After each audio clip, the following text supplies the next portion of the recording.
Hola a todos, bienvenidos a este espacio de siempre, todas las semanas, que se llama Miércoles de Conversando con Migrantes. Y hoy, como siempre, vamos a tener al abogado Javier Montano Miranda, donde vamos a hablar sobre todo relacionado al asilo. Durante estos casi 3, 4, no sé cuánto tiempo ya llevamos haciendo estos en vivos, siempre estamos hablando sobre información de valor que van a ser importante para todos ustedes. Hemos hablado sobre visa para estudiantes internacionales,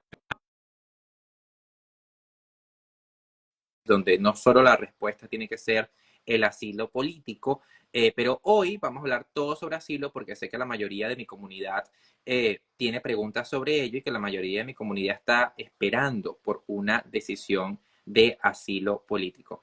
Vamos a tener hoy al abogado Javier Montano Miranda, que está por aquí ya. Javier, ¿cómo estás?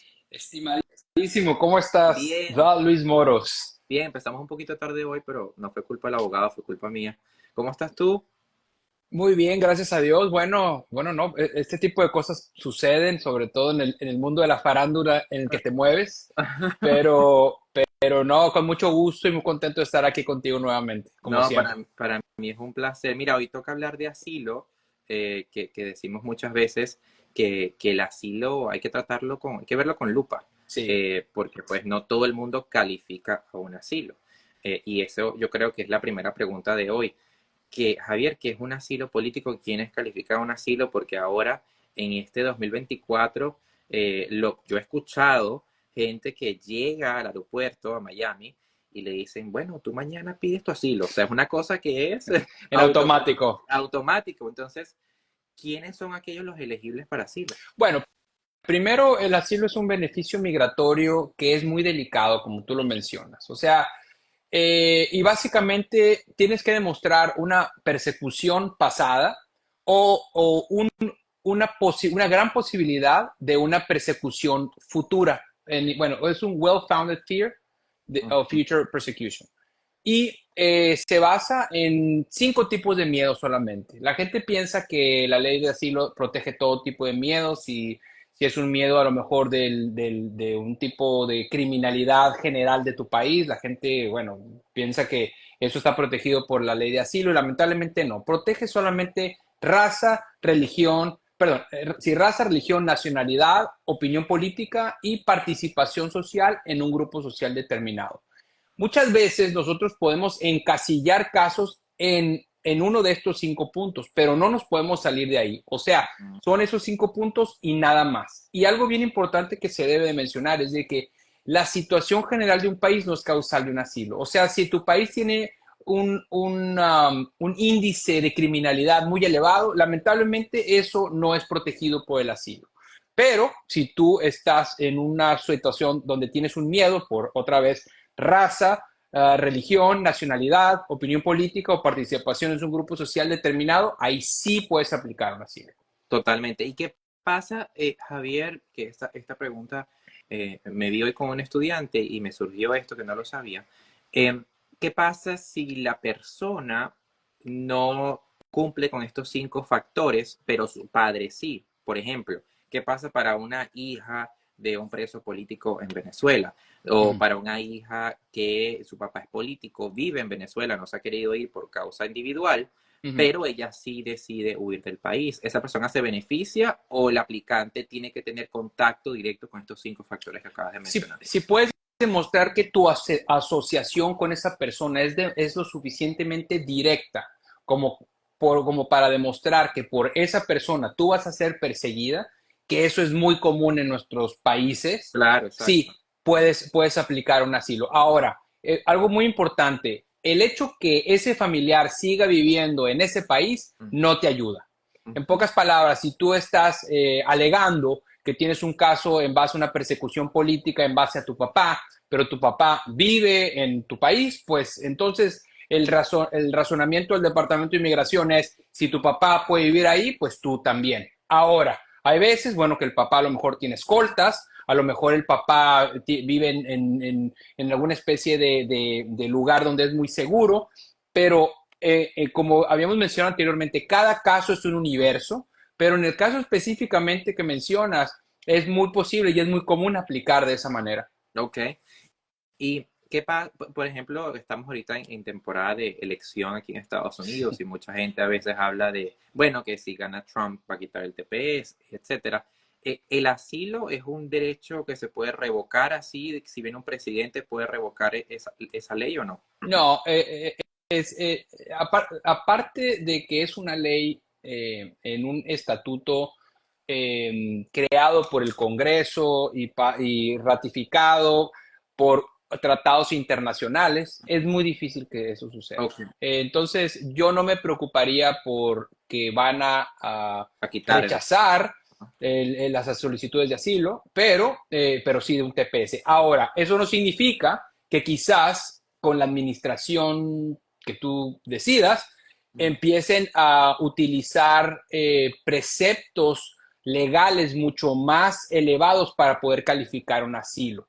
En pocas Ujú. palabras, si nosotros vemos que viene una administración nueva y esa administración a lo mejor no es muy pro inmigrante, pues pudiera entonces utilizar pólizas o lineamientos que son mucho más estrictos para calificar. O sea, y digo, un ejemplo que, bueno, de esta semana, pues es la decisión de la Suprema Corte de Justicia, Ujú. pues de mantener lo que está sucediendo en Texas, ¿no? Esa legislación que en mi opinión es que raya en lo absurdo, en lo racista y en algo que no representa los valores de este país. Totalmente. Entonces, ¿pero qué es lo que pasa? Bueno, vemos que es una Suprema Corte, pues lo que su mayoría es conservadora, la decisión creo que fue 6-3. 3 de 6-3. 6-3. Ujú. Entonces, bueno, eso nada más te hace pensar que si eso sucede en la Suprema Corte de Justicia, pues puede suceder en cualquier, en todos los demás lugares, ¿no?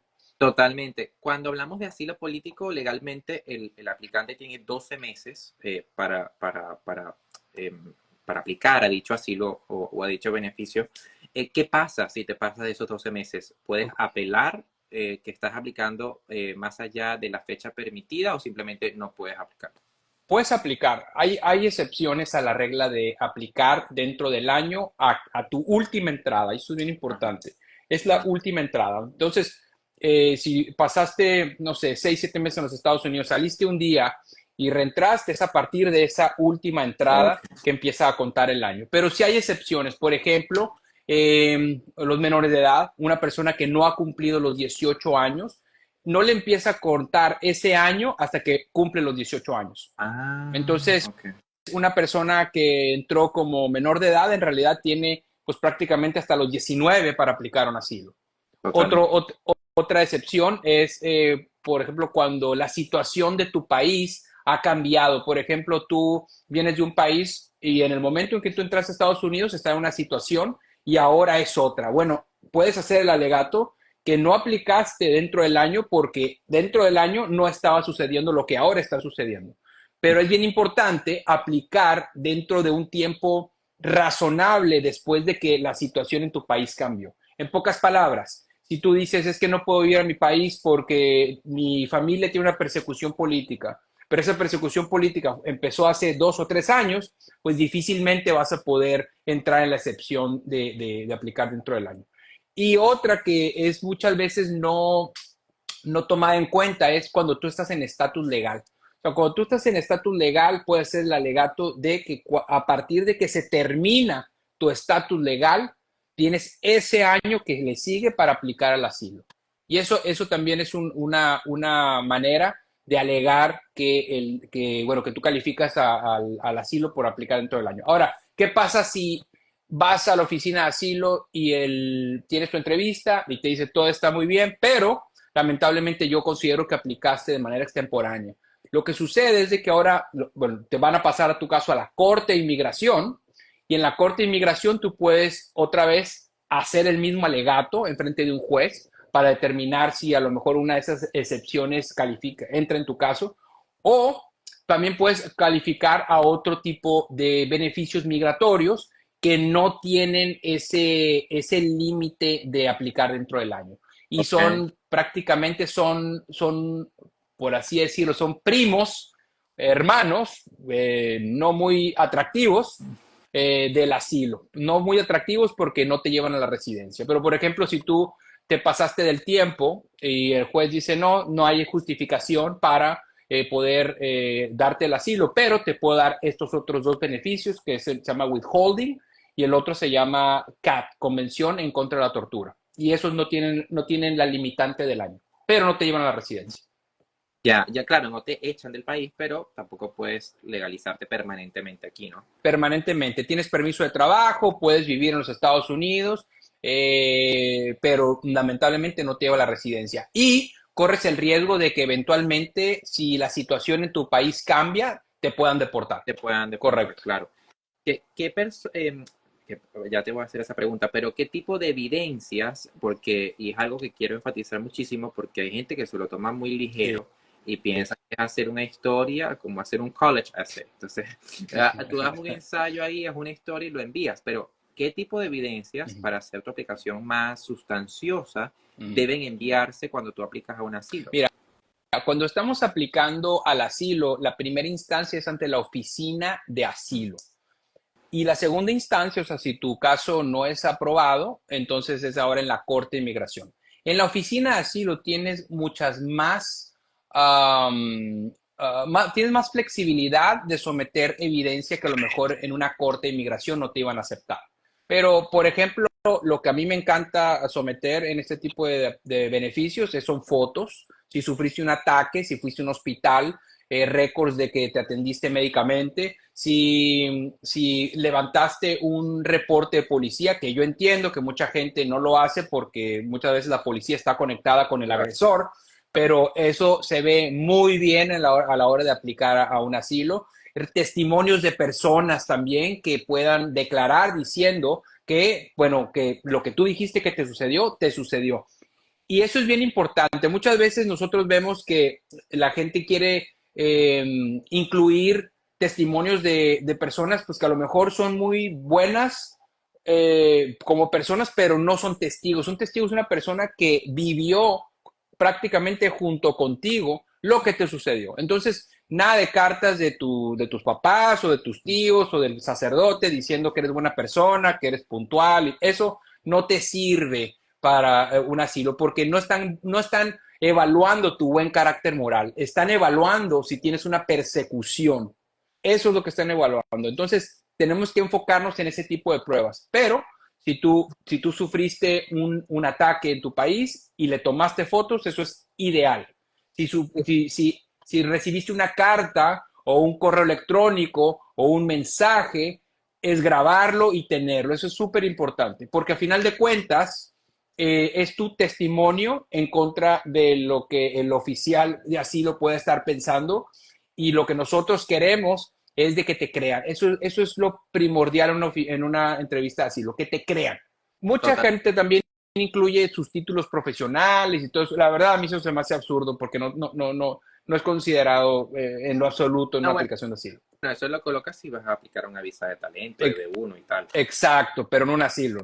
¿Y qué pasa ahora si no tengo evidencias? Ponte que nada, me pasó esto y mira, no quise llamar a las autoridades por miedo o porque, bueno, era ignorante en el tema y no sabía que a lo mejor eso me iba a servir para un asilo político en otro país. ¿Qué pasa si no tengo evidencias? Testimonio. O sea, el asilo se puede ganar con el testimonio, con Eso te iba a absolutamente. preguntar, ¿se puede Uh-huh. ganar un asilo a punta de tu palabra? Sí, definitivamente sí. Y es muy común porque ponte a pensar, muchas veces la persona que está huyendo de algo, muchas veces no tiene el tiempo de recolectar esas Claro. evidencias. De hecho, en muchos de estos asilos, las personas ni siquiera están pensando en irse a su país. O sea, digamos que son atacados y luego son atacados otra vez y ya cuando ven Escapan, que escapan. se escapan. Entonces, la oficina de asilo, los jueces de inmigración están muy conscientes de eso, que la calidad como tú estás saliendo de tu país, pues es prácticamente de un refugiado, estás huyendo. Pero en testimonio es definitivamente el elemento sine qua non para aplicar a un asilo. Tienes que someter un asilo detallado, pero una descripción detallada, tienes que someter una descripción eh, lo más cercano a la realidad posible. Y a esto a lo que me refiero. Si no te acuerdas si el día fue martes o No lo jueves, digas. o no te acuerdas el nombre de la calle, no te acuerdas el nombre de la persona que te atacó, no lo digas. Porque a final de cuentas, si tú mientes en algo o piensas que no lo van a saber, las oficinas de asilo tienen entrenamientos muy severos y muy rigurosos para sacar la información a las personas de una manera de te hacen una pregunta, la misma pregunta te la hacen 4 veces, al principio, a la mitad y al final de la entrevista. Entonces, es sumamente importante decir la verdad. Si no sabes cómo se llamaba esa persona, se dice. Y eso te Total. lo van a apreciar. Porque lo que no quieres es ir a una entrevista así, lo decir, mira, aquí en tu testimonio dijiste que te atacaron un 4 de agosto y ahora me estás diciendo que fue un 4 de Ay, septiembre. ¿Cuándo fue? no. ¿Me estás Ujú. mintiendo ahora o mentiste cuando aplicaste tu solicitud de asilo? Entonces, la honestidad es tu mejor póliza, como lo hemos mencionado anteriormente. Muy, muy bueno ese punto. Y bueno, aquí hay personas que ya están haciendo sus preguntas y aquí los invito de que a medida que le voy preguntando yo al abogado, también la idea es de que ustedes hagan sus preguntas, así que a partir de ahora pueden escribirlas en el chat y yo con mucho gusto las voy leyendo y les vamos contestando, o el abogado les va contestando. Mira, ¿y qué pasa si, qué tan importante, mejor dicho, es una buena representación, tener un buen abogado cuando ya vas a corte, ¿no? Porque claro, si ya tienes pues un factor un poco en contra de que vas a defender tu historia solamente con tu palabra y sin pruebas, ¿qué tan importante es tener una buena representación en ese momento? Vital. Y no solamente al momento de estar enfrente de un juez de inmigración, desde antes. Porque recuerda que en la primera instancia en la oficina de asilo tú puedes llevar a un abogado y el abogado te va a preparar para esa entrevista, te va a dar un estimado del tiempo, del tipo de preguntas, del tipo de cuestionamientos, qué pasa si te separas de tu familia, qué pasa si el oficial no habla inglés, no habla español. O sea, el abogado te va a asesorar y puede estar de la mano durante todo el proceso. Y lo más importante de todo es que te prepare para el cuestionamiento que te va a hacer el oficial. Porque muchas veces nosotros pensamos que el oficial va a adivinar lo que te pasó. No, Y lo que tú quieres es tener una narración cronológica de lo que te está sucediendo. Y es muy fácil, generalmente es muy socrático esto, pues cómo, cuándo, dónde y por qué. ujú, Cómo, cuándo, dónde y por qué de cada una de las cosas que te sucedieron. No quieren escuchar de si, que lo hemos mencionado, que si el asesino en jefe, que el maldito dictador, usurpador. A la oficina de asilo no le importa nada de eso. Lo que ellos quieren saber es qué te pasó, cómo te pasó, quién fue el que te atacó. Ese tipo de estructura te sirve muchísimo porque cuando tú vas a la entrevista de asilo y ese oficial ya ha visto a 4 personas adelante de ti, lo que quiere es la verdad y la quiere rápido y la quiere de una manera certera. No quiere estarte preguntando y no quiere estar cuestionando. Entonces, es muy importante que el abogado te prepare para esa entrevista. Por eso es que yo no entiendo cuando la gente dice, no, es que yo voy a presentarme asilo solo. Yo no dudo que seas muy inteligente, yo no dudo que seas abogado en tu país, yo no dudo que seas muy elocuente, sí, pero es un proceso que nunca has tenido, es un proceso que no sabes qué que esperar, vas a estar no, nervioso, y que define tu vida aquí en el país. define tu vida, porque el hecho es que si tú no pasas esa entrevista inicial, la segunda entrevista es enfrente de una corte de inmigración. Y eso es algo que la gente a lo mejor se le olvida. Cuando tú aplicas un asilo, lo más seguro es que acabes en una corte de inmigración si no pasas a la primera oportunidad. Tienes una sola oportunidad para definir si tú te arreglas en ese momento o si pasas tu caso a la corte de inmigración. Pero la gente lamentablemente subestima el aplicar un asilo, por lo que, como tú lo mencionaste, que la gente llega al aeropuerto y lo primero es aplica un asilo. Hey, tú sabes que te van a poner en deportación si no tienes un asilo. Yo lo he mencionado anteriormente, es la manera más rápida, segura que te pongan en deportación, someter a un asilo con bases débiles. Total. Mira, aquí ya la gente empieza a hacer sus preguntas y dicen algo que es muy importante. Lo hemos dicho, pero me gustaría que lo repitieras. Si el abogado que esa persona escoja tiene que estar en su ciudad. Perdón, no, se cortó un poco, disculpe, ¿puedes repetir? Sí, que si el abogado que esa persona escoja tiene que estar en su ciudad obligatoriamente. No, para nada. Recordemos que la ley migratoria es una ley federal.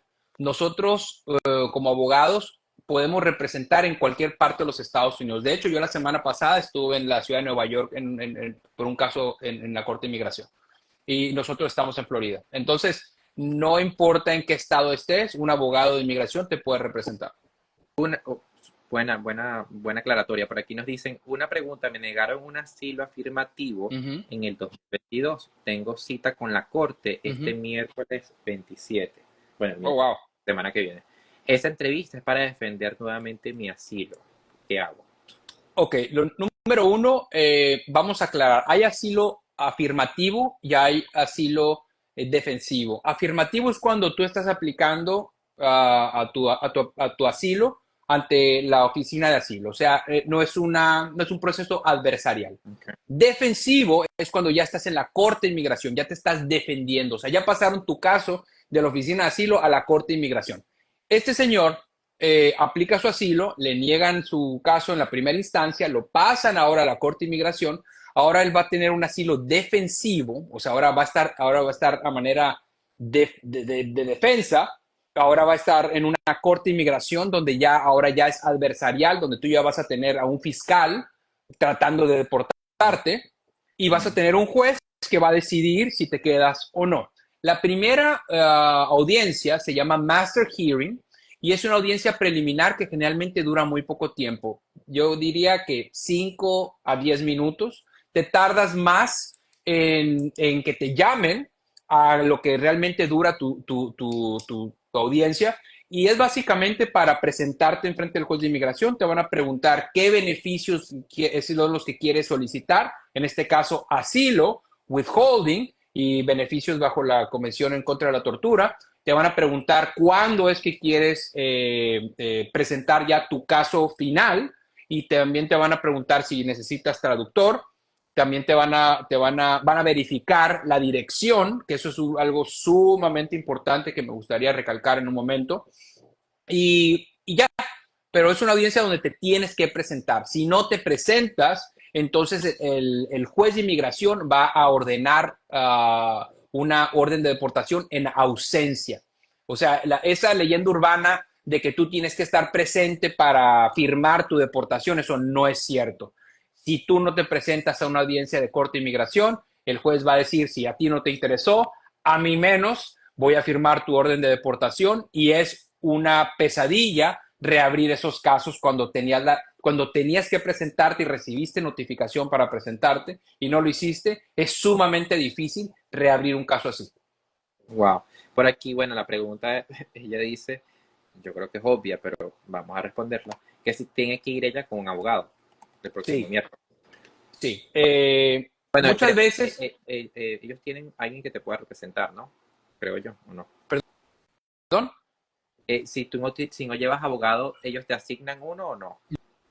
no, no, No. no es una corte criminal. Lamentablemente la ley de inmigración no otorga la posibilidad de que una persona reciba asesoría legal O en sea, una si no corte de tienes inmigración. A diferencia abogado, de, si no tienes abogado, vas solo, o sea, te representas tú solo. vas solo y le vas a solicitar al juez más tiempo para conseguir un abogado. Por regla general, en las primeras audiencias, los jueces otorgan ese beneficio. O sea, si tú te presentas ahí, el juez ni siquiera no va a continuar con esa audiencia, va a decir, te voy a dar un mes o 2 meses o lo que sea para que vuelvas con un abogado. Porque el master hearing, la audiencia preliminar, aunque es muy sencilla, sí tiene formalismos y protocolos que solamente un abogado va a saber. Total. Entonces, sí necesitas un abogado. A diferencia de la entrevista de asilo ante la oficina de asilo, ahí en realidad no necesitas un abogado, pero es sumamente recomendado. No tienes una idea, Luis, de cuántos casos pasan por mi oficina que yo veo que se debieron de haber aprobado ante la oficina de asilo de gente muy conocida, pero que por ego y por pensar que podían defenderse solos, pues los pasaron a una corte de inmigración. ¿Qué pasa cuando te pasan a una corte de inmigración? El caso se Claro. complica. Ya no es de afirmativo, ahora es defensivo, tienes un fiscal que te quiere deportar, el abogado te va a cobrar por hacer eso. Entonces, muchas veces yo creo que hasta como inversión, inviertan en pagar un buen abogado en la primera instancia del proceso, porque vale la pena. Totalmente. Aquí nos dicen la entrevista de asilo hace 2 años y aún no llega a la decisión. ¿Qué puedo hacer? Qué raro, está muy raro. Yo creo que debería de hacer una averiguación ante la oficina de asilo, porque no demoran tanto tiempo. Quizás, que espero que no haya sido el caso, quizás enviaron una, la decisión por correo, espero que no, y quizás esta persona esté en deportación y no lo sepa todavía. Algo Uy, que puede, algo que puede hacer es hablar al número 1-800-898-7180. Repito, 1-800-898-7180. Y ese es el sistema de la Corte de Inmigración. Ahí, introduciendo el número de alguien, la persona puede saber si está en proceso de deportación o no. ok, no, buenísimo, buenísima esa aclaratoria. Claro. ¿En cuánto tiempo máximo tarda en llegarle a la persona la residencia permanente definitiva? Nos preguntan por aquí. Bueno, primero, vamos un poquito para atrás. Cuando te otorgan el asilo y tienes la calidad de asilado o refugiado, como él quiera llamar, tienes que pasar un año en los Estados Unidos antes de poder recibir la residencia. Anteriormente, tenías que cumplir el año con el estatus de refugiado para aplicar la residencia. Eso lo cambiaron. Ahora es básicamente, necesitas tener un año al momento en que te otorgan la residencia. Entonces, en realidad, tú puedes aplicar la residencia antes de cumplir el año con tu estatus de asilado.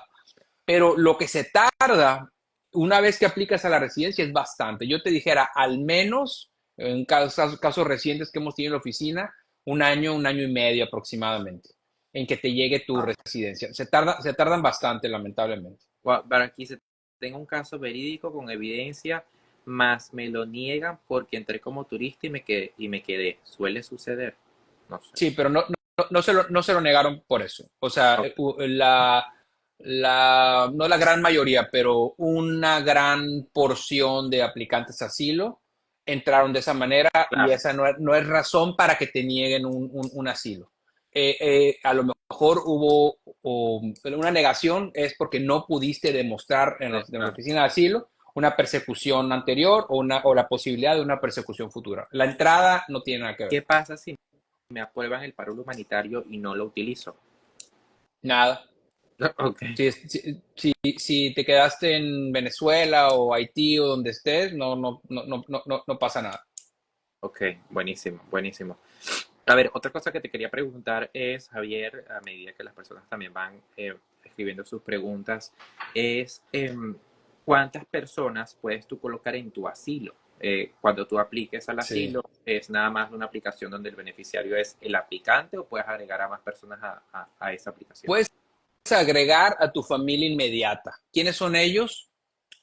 Cónyuge y hijos menores de 21 años. Lamentablemente, aunque la ley de inmigración reconoce a tus papás como parientes inmediatos, no entran en tu aplicación de asilo. Entonces es solamente esposo o esposa o hijos menores de 21 años al momento de aplicar. Y, to- Súper, y cuando yo llegue, y todos están incluidos en el mismo expediente y la decisión que se le otorgue al aplicante principal es la que van a recibir todos los demás miembros de la familia. buenísimo. Bueno, una última pregunta que te quiero hacer antes de que vayamos a las leyendas urbanas y nos des tu último mensaje. Em, Cuando yo llegué en el 2016 a Estados Unidos, no existía tal cosa como el TPS para los venezolanos.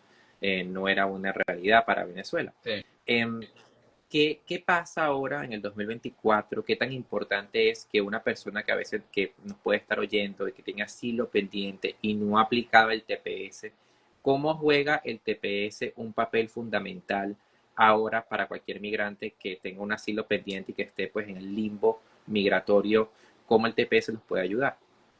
Yo creo que hasta, sinceramente, me da un poco de coraje la gente que puede aplicar el TPS y no lo hace por quedarse solamente con la opción del asilo. Es sumamente importante porque hay, puedes estar convencido de que tienes el mejor asilo del mundo, puedes tener al mejor abogado diciéndote que tú tienes muy buen asilo, pero aún así te lo pueden negar. Recordemos que la decisión la toma un tercero, la toma un oficial que a lo mejor no te cree, a lo mejor investigó algo que a lo mejor no le hizo sentido, a lo mejor te confundió, lo que sea. Pero el tú desaprovechar este gran salvavidas legal que es el TPS por poner todas tus esperanzas en una aplicación de asilo que estadísticamente hablando es más probable que te lo nieguen que te lo den. Es una realmente es una tontería.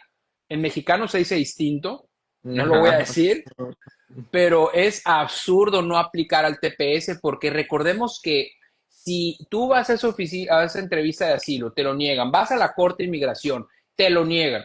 Después de eso, tus recursos son muy limitados. Claro, Puedes apelar, pero eventualmente te van a querer deportar. Si total. tú tienes el TPS, no te tienes que ir, te puedes quedar. O sea, el TPS te permite permanecer en los Estados Unidos independientemente que tengas una orden de deportación. Entonces, para mí es una tontería mundial desaprovechar esto cuando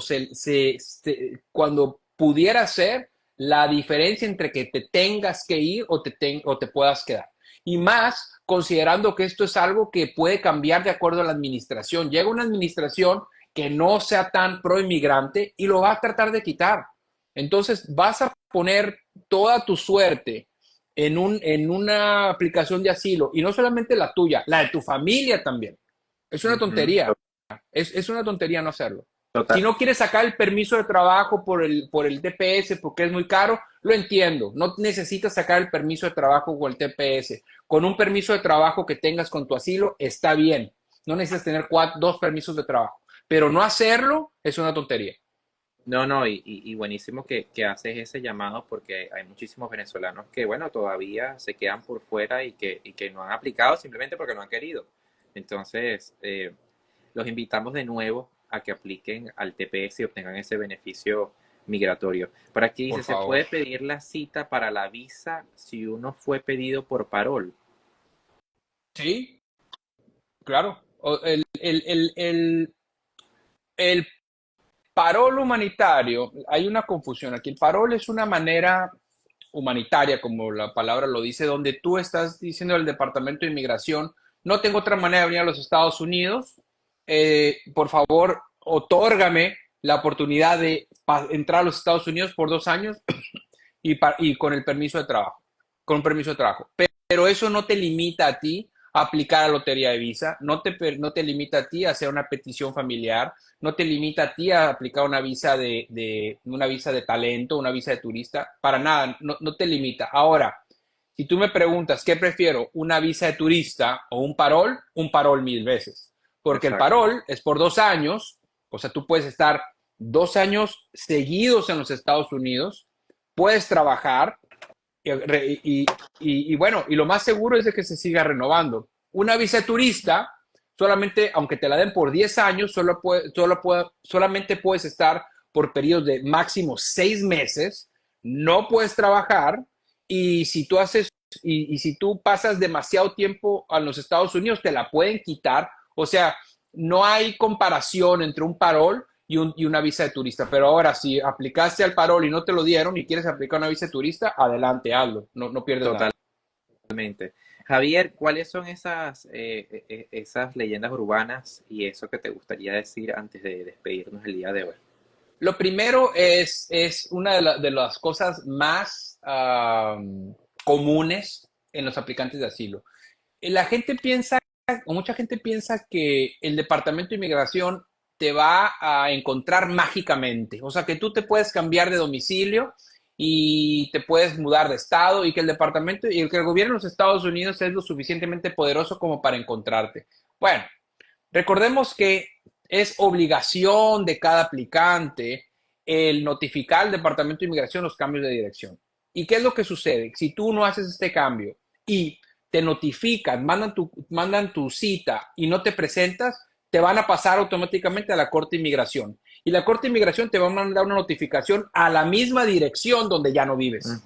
Y si no te presentas a esa cita, te van a ordenar deportado.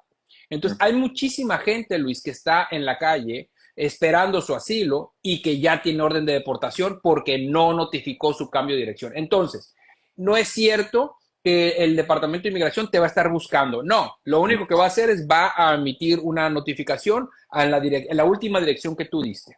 Eso es primordial, hacer el cambio de dirección. Y el número dos es, puedes cambiar de abogado en cualquier momento.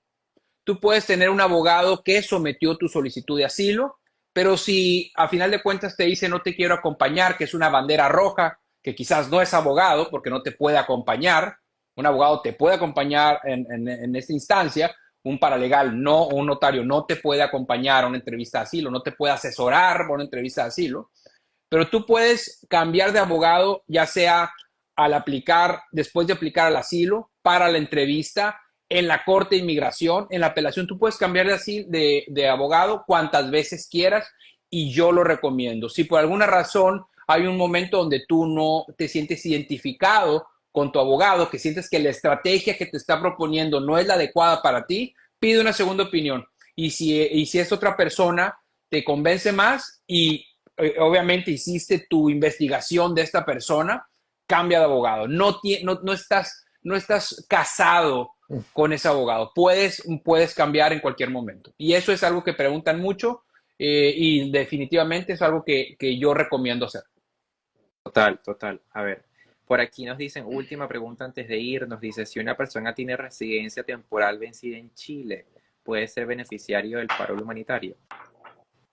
Una residencia temporal en Chile. Yo aplicaría. Okay. Yo aplicaría. Va a depender de muchas cosas.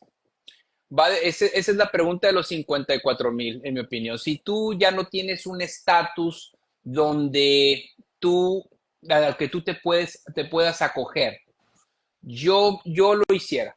De hecho, me encantaría platicar con esta persona. Ok, no, buenísimo. Entonces, Me encantaría platicar con esta persona porque yo siento que muchas veces, y sobre todo con con administraciones que son un poco más flexibles, uno puede empujar un poquito el push the envelope, o tratar de ir un poco más allá de lo permitido.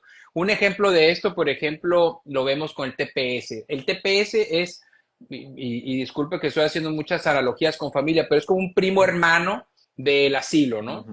Y anteriormente se negaban muchos casos de TPS por tener dos nacionalidades, por ejemplo, o por haber vivido por haber vivido en otro país. Pero estamos viendo que el TPS es aprobado actualmente personas que han vivido en otro país, que tienen residencia en otro país. O sea, creo que si esta persona va a aplicar, este es el momento. Entonces, por eso es que me encantaría platicar con él. No, o bueno, ella. Ella, por aquí está Sigrid Paz. Bueno, Sigrid, ahí puedes contactar Contáctame, al abogado. Sigrid. ¿Cuál es el número? Recuérdamelo, Javier. 786-448-0951. Okay. Ese es 786-448-0951. Ese es WhatsApp. Y en la oficina es 305-854-9591. Buenísimo, buenísimo. Bueno, ahí pueden contactar al abogado para cualquier tipo de pregunta o también si ustedes quieren profundizar un poquito más en qué pueden hacer relacionado a su caso de asilo pendiente o qué pueden hacer, porque una de las cosas que también le comentaba ahí en el día de hoy es que, bueno, puede que el asilo no sea la respuesta definitiva a tu caso, puede que hayan otras alternativas. La mayoría de las veces, Luis, no es la solución. Te lo digo honestamente, después de haber practicado pues 20 años ya, te digo que el asilo rara vez es la solución. Generalmente el asilo es el trampolín muchas veces para saltar otro tipo de beneficios y en el caso de Venezuela es un trampolín que te puede ayudar a saltar un TPS y después a una residencia, pero el asilo en sí, si tú te pones a ver estadísticamente hablando, es generalmente negado. O sea, someter un asilo en realidad generalmente no es buena idea. Y menos cuando tu asilo no está bien fundamentado. Súper, súper. No, tienes toda la razón. Y bueno, cada vez más, con cada vez más personas aplicando, la demanda es mayor. Y creo que que también creo que la vara es mayor, ¿no? Para Sí. aceptar o denegar El asilo. escrutinio cada vez es mayor y más en estados como el sur de la Florida, Ajá. como Texas. Entonces, aplicar un asilo sin asesoría legal es una barbaridad. No, totalmente. Javier, como siempre, me encantó tenerte. Te Ahí presento. está el gato. ¿Cómo Es es que se llama? Ozzy, el señor de las tinieblas.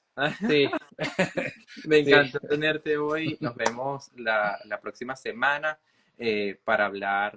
¿Qué vamos a hablar la próxima semana? Tengo que ver. ¿Qué se te ocurre, Javier? Hablar la próxima semana. Bueno, un tema que está ocurriendo bastante es aplicaciones de asilo, que estamos en este tema, con récord criminal. Hay mucha gente que tiene problemas criminales y a lo mejor no quiere aplicar un asilo. Y muchas veces sí puedes aplicar, muchas veces no debes aplicar, porque lo único que vas a hacer es de que te vas a poner a la luz del Departamento de Inmigración y vas a acabar no solamente deportado, pero seguramente detenido. Eh, Exacto. pero, pero las implicaciones criminales de una aplicación de asilo son muy, muy poderosas. Y también implicaciones criminales con el TPS, porque creo que Ujú. también de repente nos saltamos un poco eso. Pensamos que porque tenemos una nacionalidad, porque no tenemos a lo mejor un récord criminal serio, es suficiente para aplicar un asilo. Y muchas veces, acuérdate que el TPS, por ejemplo, si tienes un felony, un crimen, por así decirlo, estás descalificado. Pero si tienes dos misdemeanors, que son como delitos menores o infracciones, estás descalificado. Entonces hay gente que está caminando y que quiere aplicar el TPS y que está caminando con dos o tres misdemeanors y está preguntándose por qué no le ha llegado su TPS, pues ya sabemos por qué. Porque Ya sabes. aplicaste con un notario o aplicaste con una persona que no sabía qué es lo que estaba haciendo y en lugar de que te vayan al TPS, lo más seguro es de que te manden una cita para ver a un juez de inmigración. No, totalmente. Bueno, la próxima semana hablaremos de criminales, entonces, no mentira. Ah, Habla- sí. ah, ah, ah, Bueno, hablaremos. hay de todo en la vida del Señor, pero es bueno. Hay gente que ha estado en el momento equivocado, a la hora equivocada eh, y lamentable, o en un automóvil, a lo mejor con ese amigo que lamentablemente todos tenemos. ajá. Y bueno, lo que queremos también es concientizar a la gente de que el TPS puede ser un estatus muy delicado. O sea, eso es para concientizar a la gente de que se porte bien, básicamente. Totalmente, totalmente. Así que nos vemos el próximo miércoles a las 7 de la noche. Prometo ser puntual la semana que No te viene preocupes para nada. Siempre para hablar de eso. es un placer que me hayas tenido. Muchísimas gracias. Un gran abrazo y nos vemos muy pronto. Abrazo, nos vemos pronto. Ahí Saludos. estaba, ahí estaba Javier Montano Miranda hablando sobre todos los temas migratorios, sobre todo hoy que hablamos sobre el asilo político, pero siempre en estos temas nos abordamos un poquito más a el TPS, parol humanitario, si se dieron cuenta o si se quedaron con nosotros desde el principio hasta el final, ven que el tema principal es asilo, pero también tocamos otros temas, sobre todo si ustedes tienen esas preguntas, para eso es esto, para aprovechar a Javier que siempre está aquí tan bondadoso y con buena onda y con buena vibra, ayudándolo a todos ustedes, esclareciendo sus dudas, sus preguntas, para que, bueno, para que ustedes puedan entender cómo funciona el sistema, pero siempre recuerden que aparte de este segmento que es educativo, siempre les exhorto a que busquen una ayuda legal, sea Javier, yo se los recomiendo porque es mi abogado, porque aparte de ser mi abogado, es mi amigo y lo conozco y sé su trabajo y sé la calidad de su trabajo.